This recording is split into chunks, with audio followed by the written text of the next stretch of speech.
Well, I'd like to thank the organizers for the invitation. I've really enjoyed this conference and being in Croatia more broadly. I'm going to be talking about mostly joint work with my collaborators, Philip Erthun and Eduardo Sontag. And I think that Phil might be off the job market now, but uh, I consider him to be a very strong mathematician, so I'd recommend hiring him if you can.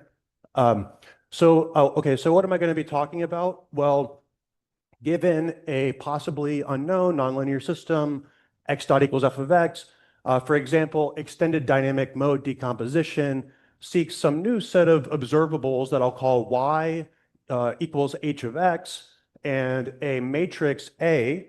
I forgot to set myself a timer. A matrix A such that y obeys the linear dynamics y dot equals ay. And I would argue, and I hope many of you will agree with me, that to not lose information, if you really want to lift the system into something else, you want H to be one-to-one or injective, and I'll abbreviate one-to-one as, oh no. How do I go backward? Oh, okay. I'll just abbreviate one-to-one as 1-1. And well, in this case, then H is invertible, at least on its image. And so we can write x of t as H inverse of y of t, or in more detail, H inverse of e to the at H of the initial condition. And I've seen such linearizing maps have a number of names. So I've seen them, as in the title of my talk, I've seen them called Koopman embeddings. I don't know who originally used that term, so I have a question mark there. Professor Mesic has called them faithful linear representations in his nice paper in the notices of the AMS. In a separate paper, my collaborator Eduardo Sontag with Lou and Oze, they called them one-to-one linear immersions in sort of control theoretic terminology. And Professor Mesic has informed me that he has obtained necessary and sufficient conditions for these to exist, which I think that sounds very nice and very useful. One arguable limitation is that those conditions don't assume that the lifting, the Koopman embedding H is continuous or smoother. And maybe some of you are using EDMD and you'd like to use observables that are continuous or smoother. And so I would argue that could be nice for theory and applications, if not totally necessary always. And so the main question that my talk is about is, when do these continuous or smoother one-to-one linearizing H exist? And just to, okay, I was going to add a comment, but I think I'll do it later. So let me get started. So what's the outline of my talk? So I'm going to first talk about some positive results, sufficient conditions for these Koopman embeddings to exist. I'll talk about negative results, by which I mean necessary conditions. There's a related counterexample that you might find interesting. I'll discuss, and then I'll talk about meeting in the middle, no gap, necessary and sufficient conditions. And I suppose I should also apologize to those of you who are in Denver. This talk is very similar to my Denver talk. So if you go to sleep, I understand. There are a couple of updates, though.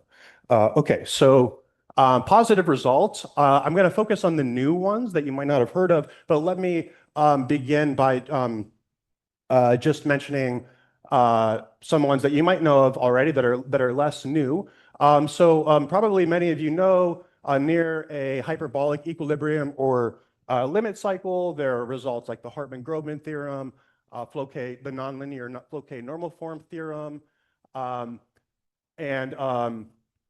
Professor Mesic, with his co-author Lan, has this nice result that on the basin of any exponentially stable equilibrium or limit cycle, you have these continuous, or actually smoother, I think C1 in that paper, under appropriate assumptions, Koopman embeddings. And then with my PhD advisor, Shai Revzin, we wrote a related paper, also doing that in cases of higher regularity, C2 or higher. And I guess I'll take the opportunity to say I really enjoyed Professor Mullis's talk and his work. And so we do some other things in that paper. So we also have sort of an existence and uniqueness and regularity theory for isostables, same existence and uniqueness regularity theory for Koopman eigenfunctions. So that might be of interest to some of you, but it's a little off topic for my talk. So a new result I'll highlight now with my co-author Eduardo is you also you have a dimension preserving, so a homeomorphism, a Koopman embedding on the basin of any asymptotically stable equilibrium. You don't need it to be hyperbolic. So that might be surprising to some of you. So here's the precise result. So, okay, let X star be an asymptotically stable equilibrium with basin of attraction B for this nonlinear system. I'm only going to assume that F is continuous with unique trajectories. So locally Lipschitz, if you like, would be sufficient. So hyperbolic doesn't even make sense, right? Because I can't even take the derivative of F. So under these assumptions, there's always a I don't know. Thank you. There's always a homeomorphism from the entire basin to Rn. So an identification of the basin with Rn such that if we define Y to be the output of this homeomorphism, Y satisfies these linear dynamics. A can actually be any matrix with eigenvalues having negative real parts. So if F was differentiable, you could take A to be dF, the equilibrium. And so you can reconstruct X using this nice formula.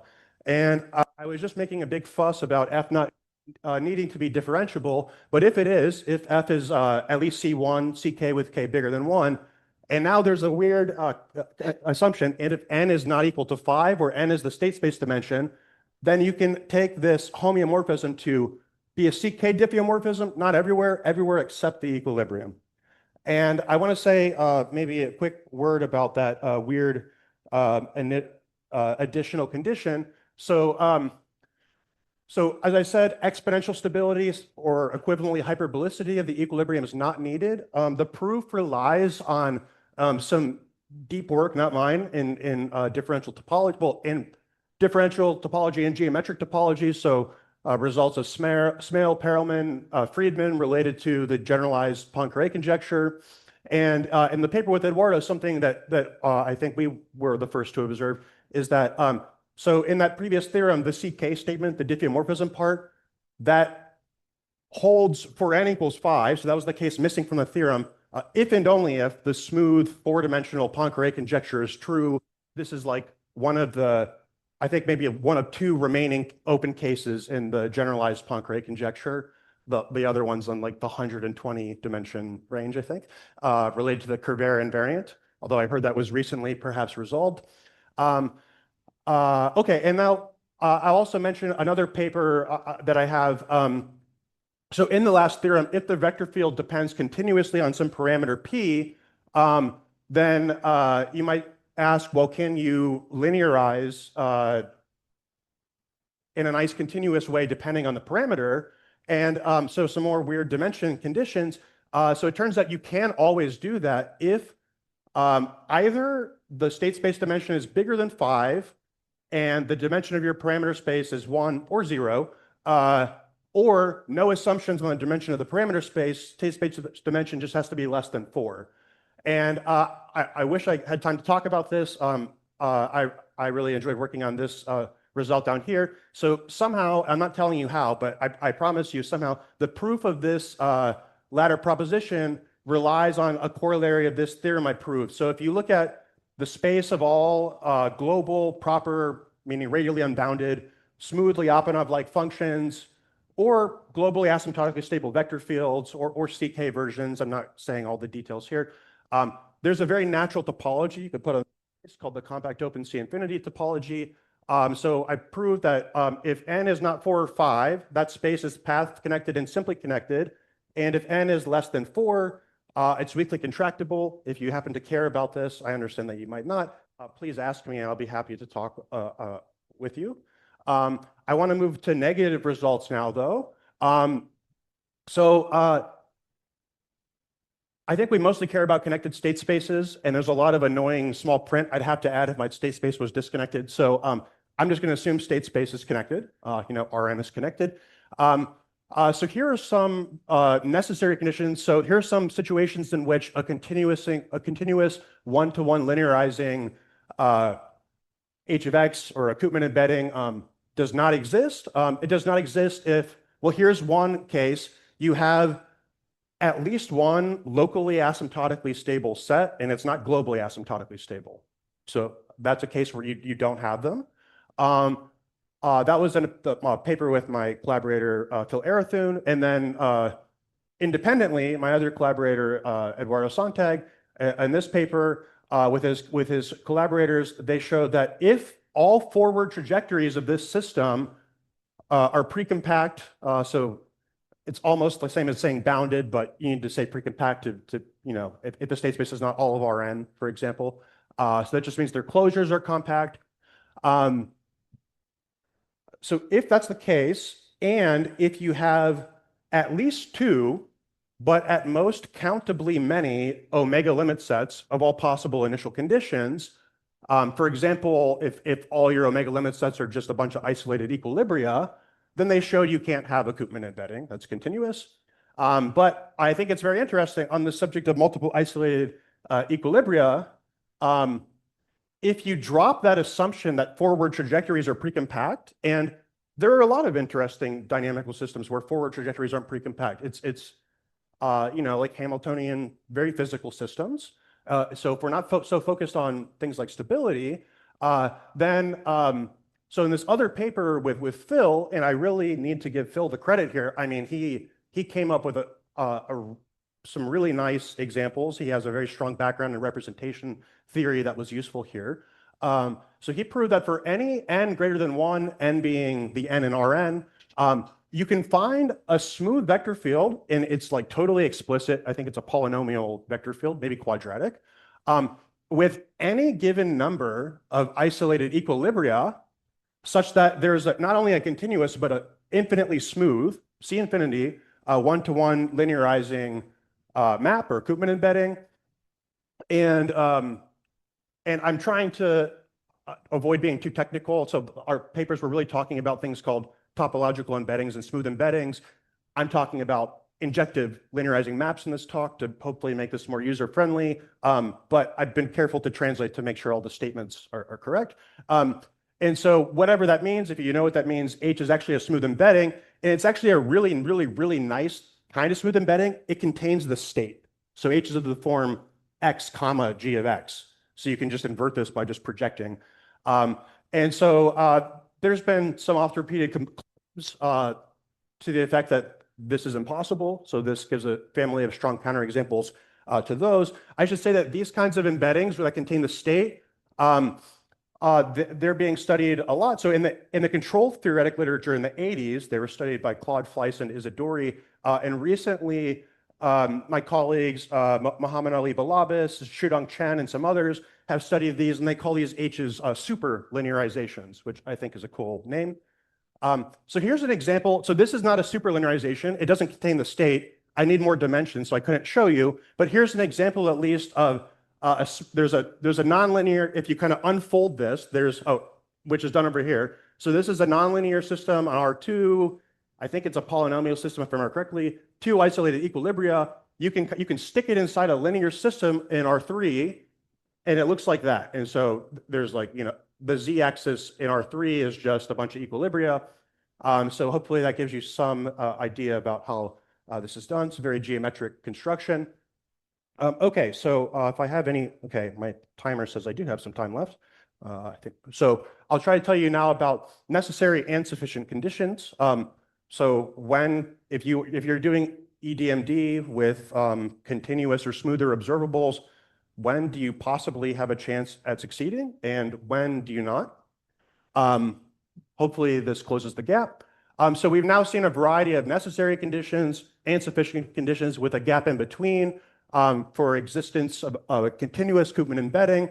But in my opinion, it's a fundamental question, what are necessary and sufficient conditions on F for such an H to exist?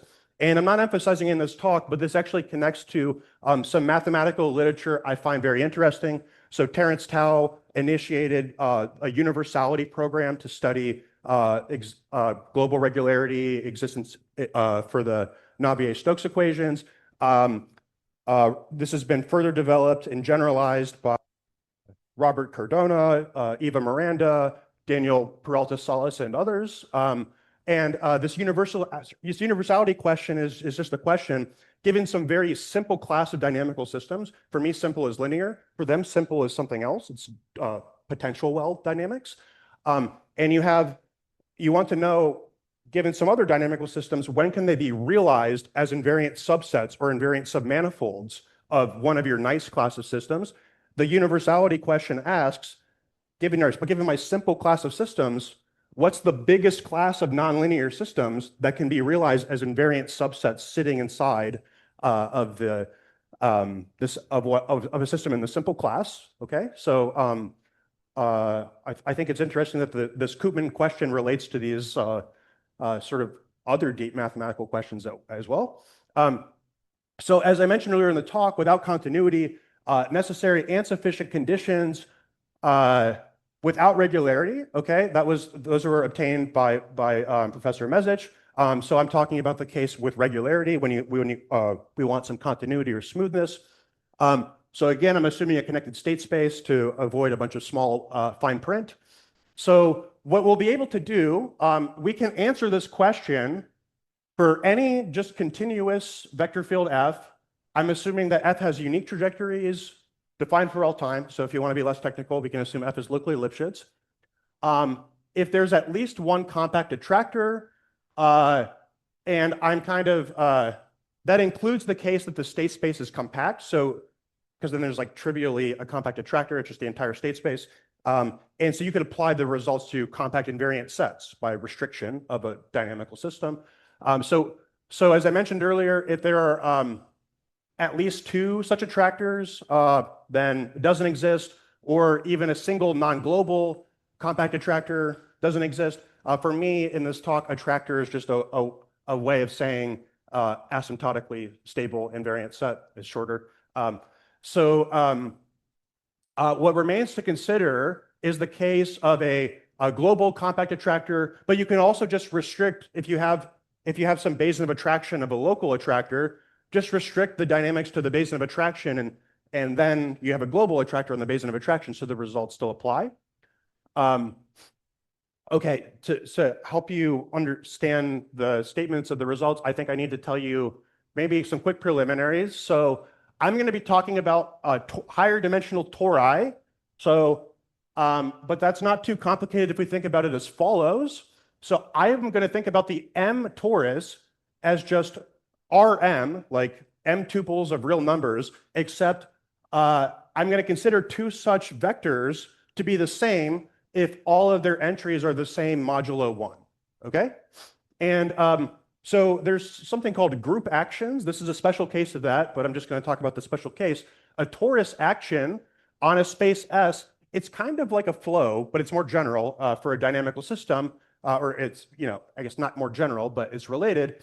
It's a map that takes in pairs of points in the torus and points in the space and outputs points in the space.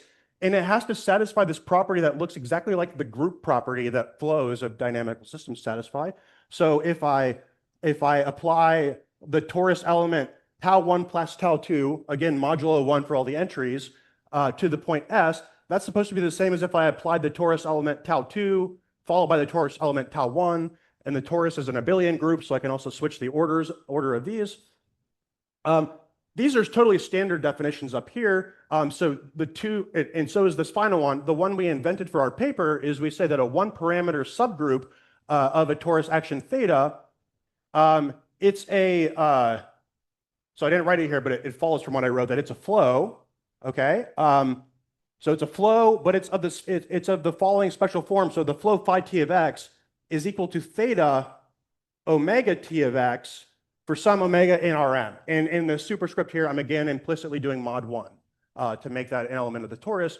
And so there's a technical condition that I need to add. I need to, for some of the results, I need to talk about, so if I have a smooth torus action, it always has this condition, finite orbit types, but if I have a continuous one, it doesn't.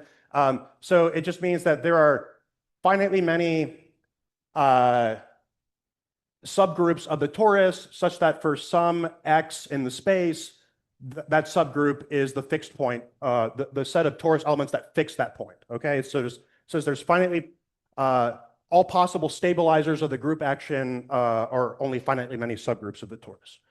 Okay, so let me finish the answer to the fundamental question, at least for continuous Koopman embeddings. So assume there's a compact global attractor, or just restrict it to the Bayesian of a local attractor.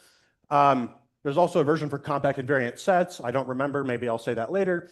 So a continuous one-to-one linearizing map H exists if and only if the flow on the attractor is a one-parameter subgroup of some continuous torus action with finite orbit types, and A has continuous asymptotic phase. So Professor Moelis, I'm grateful he talked about isochrones and asymptotic phase. I'll say more about that in a moment. This is actually a more general version of that. But moreover, such an H is automatically, if you know what these words mean, a proper topological embedding. So proper, again, means something like radially unbounded. It literally means pre-images of compact sets are compact. So what is asymptotic phase? So Professor Moelis had these beautiful pictures of isochrones, and mine are not as beautiful as his, but here's a cartoon. So it means that for all x in the Bayesian of attraction and all time, when you flow from that initial condition for that time, and then you apply the asymptotic phase map, that's the same as applying the asymptotic phase map and then flowing. And then so if this asymptotic phase is at least continuous, that implies exactly as in Professor Moelis's talk that an initial condition will be asymptotically in phase with, meaning converge to the trajectory on the attractor that is the image of the asymptotic phase map. So if you look at level sets of the asymptotic phase map, you get these yellow things here, which are like generalized isochrones. And in the limit cycle case, they exactly specialize to isochrones. So this comes from the theory of normally hyperbolic and invariant manifolds. In particular, for my previous it's a more general notion, but normally hyperbolic invariant manifolds are typical sources of these. I didn't mention it here. I wrote a paper with Jaap Eldering about that, so I'm happy to talk more if you are interested in those concepts. So here's an example of illustrating the previous theorem for limit cycles. So in particular, the previous theorem implies that the dynamics on a Bayesian of a limit cycle, so I'm not assuming that it's hyperbolic. It implies that the dynamics on the Bayesian of attraction of a asymptotically stable limit cycle admits a Koopman embedding, a continuous one-to-one linearizing map, if and only if there's continuous asymptotic phase with level set isochrones. So in the hyperbolic case, you get for free, I mean, not for free, you get from Guckenheimer and Hirsch, Pugh, and Schub and Fenichel that they always exist, but here it's an if and only if. So for example, and maybe I shouldn't spend too much time on it, but so here's just an example I wrote. Oh, my timer's just 3. Okay. Okay, so here's you can write down examples of limit cycles without too much trouble that don't have asymptotic phase. And so for such examples, you can just explicitly write them down by the previous theorem. Continuous one-to-one linearizing maps just do not exist. Okay, so there's also natural questions about smooth linearizations. I'm specifically interested in something called smooth embeddings. Let me not take up my time saying what those are. This theorem says, so far that we have necessary and sufficient conditions, but they're less satisfying to make them sufficient. So I'll just focus on some necessary ones. So assume we have some global compact attractor. It's a priori just some horrible compact set. You know, it could be like a Cantor set. But if it's linearizable by a smooth embedding, then it's actually can't be like a Cantor set. It has to be a smoothly embedded submanifold. It has to be normally hyperbolic. It has to have smooth asymptotic phase. And the flow in the attractor has to be a one-parameter subgroup of a torus action. There's also a version for compact invariant sets. They're linearizable if and only if the flow on the compact set, smooth or continuous, is a one-parameter subgroup of a smoother continuous torus action. Can still apply this to non-compact state spaces by restricting to compact invariant sets to get necessary conditions.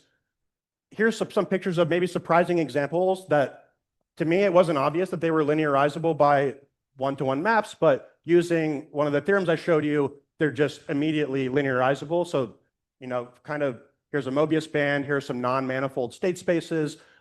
We have some corollaries, which are nice, involving differential topology for when you can and cannot smoothly linearize. But I remembered that I started my timer late. So Igor, I think, is correct, and I should stop now. So I have some open problems. If you want to ask, I can talk about them, but I'm out of time. So let me say my slides are available on my website.